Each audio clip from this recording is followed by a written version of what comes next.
বেহেশতে পৌঁছে যাওয়ার আগে আরেকটি ঘটনা ঘটবে, সেটা হচ্ছে আল্লাহর নবী তিনি কাঁদতে থাকবেন। আল্লাহ রাব্বুল আলামিন বলবেন, নবী আপনি কাঁদেন কেন? আজকে তো আপনার কাঁদার দিন না, আজকে তো কাঁদার দিন না, কেন কাঁদেন? মাকামে মাহমুদ দিয়েছি, আপনাকে কাউসার দান করেছি, কেন কাঁদেন? নবীজি বলবেন, রব্বুল আলামিন আমি দেখতে পাচ্ছি মাঝে মাঝে ফেরেশতারা আমার উম্মতগুলিকে জাহান্নামের দিকে নিয়ে যাচ্ছে। আল্লাহ রাব্বুল আলামিন বলবেন, ও আমার নবী, ও আমার হাবিব, জান্নাতি উম্মতগুলি আপনি বাছাই করে নেন। হযরত আয়েশা রাদিয়াল্লাহু তাআলা আনহা বলেছেন, একথা শোনার পরে আমি প্রশ্ন করলাম, ইয়া রাসূলুল্লাহ, ওই পরকালে কিয়ামতের ময়দানে অসংখ্য নবীদের মাঝে,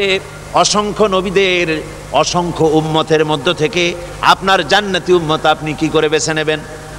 হুজুর বলেন, আয়েশা, যদি কোনো ঘোড়ার কপাল যদি থাকে সাদা, আর সাদা কপালওয়ালা ঘোড়াটা যদি অনেকগুলি ঘোড়ার মধ্যে হারিয়ে যায়, তাহলে সাদা কপালওয়ালা ঘোড়াটারে কি তার মালিক খুঁজে পাবে নাকি? হযরত আয়েশা বলেন, হুজুর অনায়াসে পাবে। হুজুর বলেন, কিয়ামতের দিন অসংখ্য মানুষের ভিতরে আমার জান্নাতি উম্মত আমি এইভাবে বেছে নেব, যারা দুনিয়ার ভেতরে নামাজ পড়েছে, ঈমান এনেছে, ঈমানদার ছিল, দ্বীনের কাজ করেছে, আল্লাহর সাথে নাফরমানি করে নাই, নামাজ পড়েছে সঠিকভাবে, আল্লাহর সঙ্গে নাফরমানি করে নাই, সঠিকভাবে দিন পালন করেছে, তাদের চেহারার ভিতরে ঈমানের নূর চমকাতে থাকবে। ওই ঈমানের নূরের চমক দেখে দেখে আমার উম্মতগুলি আমি বাছাই করব। সেদিন ওই কিয়ামতের ময়দানে যারা নামাজ পড়ে না, রোজা রাখে নাই, বরং দ্বীনের সঙ্গে বিরোধিতা করেছে, আল্লাহর সঙ্গে নাফরমানি করেছে, ইসলামকে অস্বীকার করেছে, আল্লাহর দ্বীন যারা জমিনে কায়েম করতে চায় তাদের সঙ্গে বেয়াদবি করেছে, ওরা বলবে, হে রাসূল আমিও তো আপনার উম্মত, আমারও সুপারিশ করুন। আল্লাহ নবী বলবেন, ভেগে যাও, দূর হয়ে যাও, তুমি যদি আমার উম্মত হবে, তাহলে এসব উম্মতের মতো ঈমানের নূরের চমক তোমার ভেতরে আমি দেখতে পেতাম। ওই হাসরের ময়দানে আল্লাহ নবী যদি বলেন, তুমি আমার উম্মত নও, ভেগে যাও, এর থেকে অসহায়, এর থেকে এতিম অবস্থার মানুষের জন্য কিছু হতে পারে না। আল্লাহ এই দুরবস্থা থেকে আমাদেরকে যেন হেফাজত করেন।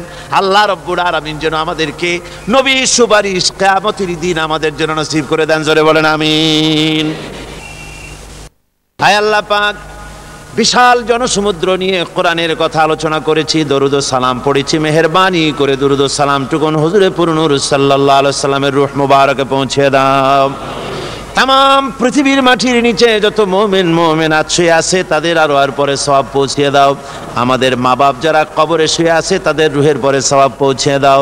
রব্বির হামহুমা কামা রব্বায়ানি সগীরা, রব্বির হামহুমা কামা রব্বায়ানি সগীরা। আল্লাহুম্মা ইন্না নাসআলুকাল ফি'লাল খায়রাত وترك المنكرات وحب المساكين.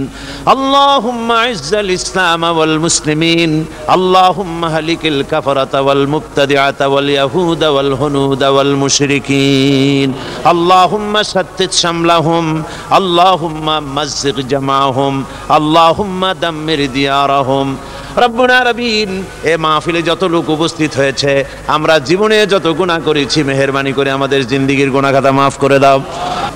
মা বোনেরা যারা এসেছেন আল্লাহ তুমি মেহেরবানি করে মা বোনদেরকে সুস্থ রাখো, তাদেরকে ব্যাধি মুক্ত করো, পর্দায় থাকার তৌফিক দাও। স্বামী সন্তান নিয়ে ঈমানের সাথে ইজ্জতের সাথে আল্লাহ দুনিয়ায় আরামের সাথে বসবাস করার তৌফিক দিয়ে দাও। রব্বানা তাকাব্বাল মিন্না ইন্নাকা